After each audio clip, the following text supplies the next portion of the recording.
Recent developments in China-Philippines relations raise a troubling question. When does strategic competition become strategic miscalculation? Relations between neighboring countries are often tested by disagreements, but the greatest danger is not disagreement itself. It's mistaking restraint for weakness and taking cooperation for granted. Over the past several weeks, tensions have expanded beyond the South China Sea. China has strongly objected to a recent Japan-Philippines initiative to discuss maritime boundaries in waters east of China's Taiwan, arguing that such moves infringe upon China's maritime rights and interests. Beijing's response, including Coast Guard patrols in the area, underscores how seriously it views the issue. Perhaps the most striking, however, has been Manila's response to Chinese humanitarian and economic assistance.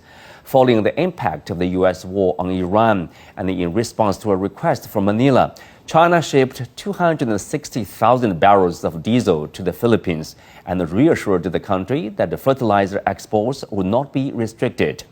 Yet, Philippine Defense Secretary Gilberto Teodoro dismissed China's assistance as packaging and deception, arguing that such support would not change Manila's view of Beijing. Those remarks have triggered a strong reaction in China.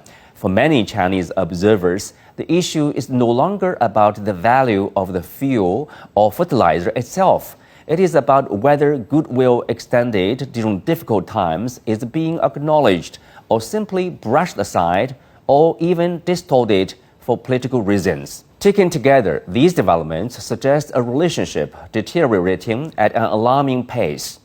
What makes this particularly unfortunate is that China and the Philippines have no reason to be adversaries. Geography ensures they will remain neighbors. History has provided many opportunities for cooperation.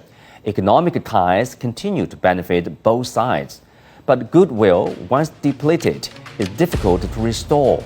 If every gesture of goodwill is viewed through the lens of confrontation, every act of assistance dismissed as manipulation, and every act of restraint interpreted as weakness, the room for diplomacy inevitably shrinks.